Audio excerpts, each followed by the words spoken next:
I always thought if my marriage were to end, it would die quietly, like a flame flickering out in a cold room. But it didn't. It exploded. And the first spark was lit on Christmas Eve. He handed me the divorce papers between the glazed ham and the rosemary potatoes. We were still seated at the dining table, candles flickering, Nat King Cole humming faintly from the Bluetooth speaker. I remember I had just finished arranging the napkins into little reindeer shapes. Silly, I know, but I believed in symbolism, in effort, in grace. He pushed the envelope across the table like it was a menu. "Merry Christmas," he said. No warmth, no hesitation, just finality. I blinked. "Is this a joke?" "No. I figured it was time," he said, slicing into his ham like we were discussing weather. "I thought you'd cry. But you've cried enough, haven't you?" I stared at the papers. My name was typed neatly beneath his. Plaintiff, Matthew Allen Reed. Defendant, Evelyn Marie Reed. The words blurred, not from tears, but from something colder. A numbness I didn't recognize. I didn't cry. I stood up, walked over to the fireplace, tossed the napkin I'd just folded into the flames. I watched its edges curl and blacken. And then I laughed. It started as a tiny exhale through my nose, but it grew. Became a laugh that echoed in my chest like the last breath of a broken violin. He stared, unsettled. "You think this is funny?" he asked, fork midair. "No," I said, wiping the corner of my mouth with the cloth napkin. "I think it's poetic." He didn't get it. Of course he didn't. He never understood poetry, or me for that matter. The truth? I had known this was coming. Not the how, not the when, but I had felt it like you feel a storm pressing against the windows at night. The way he avoided eye contact, the way he started showering after checking his phone, the unfamiliar perfume I once caught on his scarf. Still, I stayed. I made excuses. I cooked dinners. I waited for a man who had already checked out of our marriage, like it was a hotel room he never planned to return to. But that night, something in me shifted. The girl who once begged for love disappeared. And the woman who looked across that table, straight into the eyes of the man who just shattered 12 years of shared life, felt nothing but clarity. Clarity is a strange kind of high. It wipes out grief and replaces it with precision. I wasn't going to beg. I wasn't going to scream. I was going to burn down everything he loved. And I was going to do it slowly, beautifully, without ever raising my voice. Because if he thought serving me divorce papers on Christmas made him clever, he hadn't seen what I could do when I finally stopped trying to be the good wife. That night, I packed a small bag. I didn't slam the door. I didn't cry in the hallway. I just walked past the garland-covered stair railing we picked out together, past the tree with the uneven lights, past the photo of us from our honeymoon in Rome, and before I left, I turned and said, "I hope you kept the receipt for your soul." He didn't say anything. Maybe he thought I was bluffing. He should have known better. I didn't just leave that night. I awoke. And the woman who walked out into the snowy night in boots with a half-broken zipper?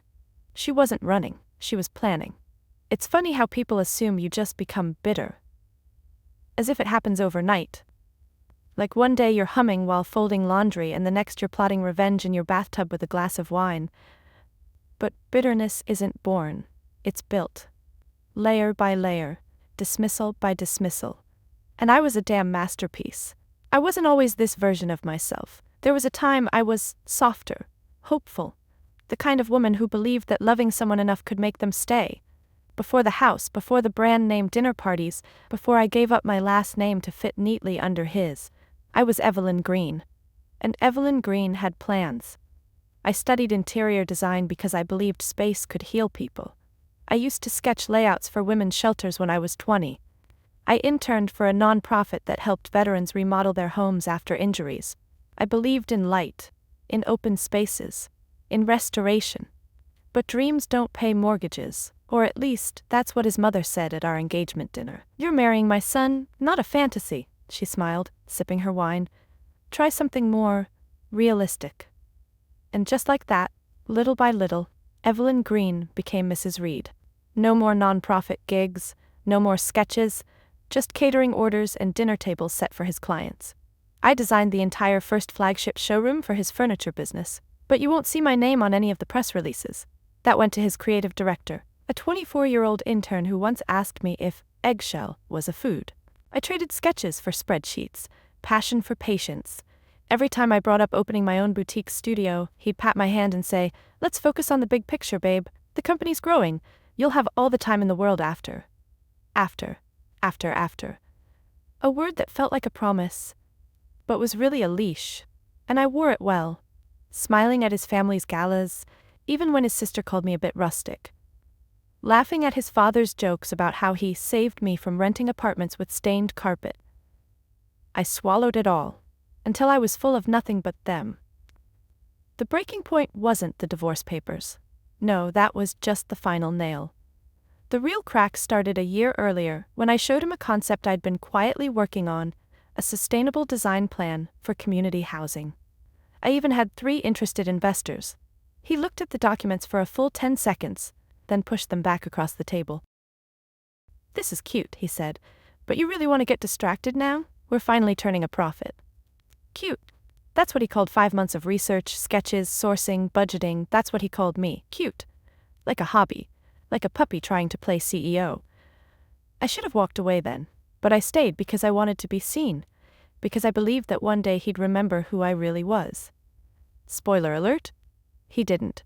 And so, when he handed me those divorce papers, it wasn't just the end of our marriage, it was the end of Evelyn Green's silence. You see, he had no idea I had started documenting everything. The contracts I helped draft, the deals I initiated, the legal trail he never read because he trusted me to handle the paper. And he definitely didn't know the LLC for the first 3 stores. It was in my name, not his, mine. It was never about taking what was his. It was about reclaiming what had always been mine. That night, I unpacked an old sketchbook from the back of my closet. The pages were wrinkled, the edges curled. But the girl who drew those designs, she wasn't gone. She'd just been waiting. Patient, strategic, quiet, but never weak. I taped the first sketch on my new apartment wall. It was of a studio with whitewashed brick, soft lighting, and plants hanging from the ceiling. A space for healing, for art, for truth. A space for me, because before I became the woman he tried to discard, I was the woman he never deserved. And now she was back. Revenge doesn't always wear stilettos and red lipstick. Sometimes it wears reading glasses and an Excel sheet. I didn't scream, I didn't threaten, I didn't post some cryptic breakup quote on Instagram. I just sat down with my laptop and opened my files. You'd be surprised how much a man overlooks when he thinks you're too busy picking out throw pillows. For years I'd handled the paperwork side of his business because, in his words, "You're so much better at the boring stuff, babe." I filed the taxes, managed vendor contracts, registered every single LLC. He never asked why the legal name on them was mine. He was too busy playing entrepreneur in front of investors, boasting about his vision, while I quietly did the work that made it happen. So here's what I did, step by step, because every blueprint deserves to be studied. First, I froze the accounts. Not all of them. Just the ones I had legal access to, which, spoiler, was most of them. I didn't empty anything. That would have made me the villain. No, I simply paused them. Flagged them for internal audit. Asked for documentation only I had. Legal, clean, and terrifyingly efficient. Second, I called the 2 main suppliers and let them know that due to a pending ownership review, they should suspend all deliveries to his stores until further clarification. They panicked, of course. Thought the company was collapsing. Third, I met with our former lawyer. He was hesitant at first. "Are you sure you want to pursue full legal ownership? You're already free, Evelyn. You could walk away." I leaned forward. "I don't want to walk away. I want to walk through every room they ever tried to lock me out of." He didn't ask again. But perhaps my favorite moment, the spark that ignited my little bonfire of joy, was reading his frantic email 2 days later. Subject: Urgent. Did you freeze our operating funds? Evelyn, what the hell is going on? We have payroll due. This is going to ruin everything. Please call me. I didn't. Instead, I sat on the floor of my tiny rental eating takeout Thai and highlighting the clauses in our original business filings that proved ownership wasn't shared. It was mine. Why? Because he told me to sign it that way. "Just to keep it simple, babe," he said 5 years ago, handing me the dotted line. "We'll fix it once we go big." He never did. Because he never thought I would. The more I dug, the more I realized how many pieces of the empire had my fingerprints all over them. The first retail lease, I negotiated it. The web domain? Registered to my personal card. The brand colors? Pulled from a palette I made during a sleepless week of client pitches. He had the spotlight, but I had the foundation. And if there's one thing I know from design, when you shake a building at its base, the chandeliers don't matter. Still, I wasn't done. This wasn't about money, it was about message. So I mailed him a copy of a framed sketch, our very first concept store layout. My signature, in pen, was in the bottom right corner. Taped to the back was a sticky note. You built the walls, I made them stand, let's see how they do without me. Then I did something wild. I got a haircut. It sounds stupid, I know, but standing there in the mirror, watching pieces of myself fall to the floor, I felt lighter. Not just in hair, in hurt. I wasn't just taking things back, I was becoming again. And if he thought serving divorce papers over Christmas dinner was savage, he had no idea what it meant to be dismantled. Brick by beautiful brick. People wear masks so well they forget they're wearing them. The office manager Liz used to smile at me every morning. Too wide, too rehearsed. Back then, I chalked it up to politeness. Now, I saw the smirk beneath it, the kind that says, "You're just his wife." That was the narrative they all clung to, his team, his family, even his friends. I was the plus one. The pleasant background music to his booming voice. They called me sweet, calm, supportive, all the words people use when they think you're harmless. So imagine their faces when I walked through the glass doors of Reed & Co., not in my usual soft blazer but in sleek black. Hair pulled back, folder in hand. I wasn't Evelyn, the wife. I was Evelyn, the majority owner. Kyle was the first to see me. He blinked, stood up and said, "You're back." Not a question. Not surprise. Recognition. Kyle had always been different. He was young, sharp, and quietly kind. 3 years ago, during a late-night store redesign, he stayed to help me repaint shelving when no one else showed up. We barely spoke after that, but I never forgot. He was the only one who didn't pretend to be shocked when I called an all-hands meeting. I stepped into the conference room and met the eyes of every person who had ever dismissed me. From the assistant who once whispered, "trophy wife" in the break room, to the finance guy who said, "She's got a good eye, but Matt's the real genius." I opened my folder. This company, I began, was co-founded by 2 people. One of them was visible. One of them was indispensable. Silence. I've let my work live in the shadows long enough. Then I did what no one expected. I offered them a choice. You can stay, if you want to, but from this point on, respect is not optional. This is no longer his company with my name on the fine print. This is my company, with or without your loyalty. Some left, a few scoffed. One asked if I was emotionally stable enough to lead. He was the first I fired, but many stayed. And Kyle? He walked up to me after the meeting and said, "It's about time." You see, the most dangerous thing about being underestimated is how quiet you get. You learn to observe, you memorize patterns, you wait, and then when you move, it's surgical. While the public assumed the company's silence on Matt's temporary leave was due to scandal control, I simply focused on what I did best: design and rebuild. Behind the scenes, I restructured leadership, I pulled in independent consultants, I opened a boutique division under a new name, Green Form Studio. Yes, Green, the name I left behind. I took it back. I started reaching out to the clients I once had to ignore while playing the good wife. One of them, a luxury hotel chain, booked a full redesign package for 3 properties. Another, a women-owned business accelerator, asked me to speak about creative leadership. And the press? Oh, they loved it. Phoenix from the Flames, one headline read, "Matt Reed's ex quietly claims empire and redefines it. He must have hated it." I hope he read every word. But it wasn't all triumph. The nights were long. The weight of pretending to be fine even when I was winning was exhausting. Grief doesn't disappear just because revenge is going well. There were moments I still missed the man I thought he was. The little things. His laugh when we watched dumb movies. The way he used to leave coffee on my nightstand. But then I'd remember how he sat across from me, cold and calculated, sliding over those papers like it was nothing, and suddenly the only thing I missed was who I used to be. Not anymore.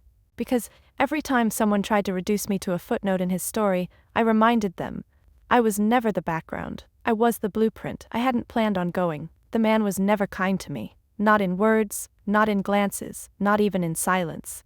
My father-in-law, Gregory Reed, passed away on a Wednesday. Massive heart attack, they said. Instant, unexpected. And yet the irony? I wasn't surprised. Gregory had spent decades bottling arrogance, control, and rage inside a well-pressed suit. Sooner or later something had to rupture. The funeral was invitation only. I wasn't on the list. But I showed up anyway. Not out of spite, out of clarity. I wore black, nothing dramatic, simple dress, long coat, heels that clicked a little too sharply against the church floor. The pews were packed. Family, investors, old politicians whose names I recognized from campaign signs. Everyone whispered when they saw me walk in. His widow, Loretta, blinked slowly, as if unsure whether I was a hallucination. Matt turned when I took a seat 2 rows behind him. He looked aged, thin, drawn, diminished. He didn't nod. I didn't smile. The service was long and full of lies. Gregory was a man of vision. Gregory built legacies. Gregory loved family. I wanted to stand up and shout. Gregory thought love was a transaction. But I didn't. I just watched as a dynasty of fragile men tried to mourn one of their own without cracking the glass they all lived behind. Afterward, outside the cathedral, the family gathered under a tent for the will reading. Yes, at the funeral. Because nothing says read legacy like turning grief into strategy. I stood by the marble columns, sipping water when the lawyer called out my name. Evelyn Reed? I raised an eyebrow. That's not my name anymore, I said, but I followed him inside. Everyone turned when I entered the tent. Matt's mother looked like she'd swallowed a lemon. His cousins sneered. Matt himself stood still, expression unreadable. The lawyer cleared his throat. It seems Gregory never updated the official deed to the Summerhill estate after the divorce. A pause, a very long pause.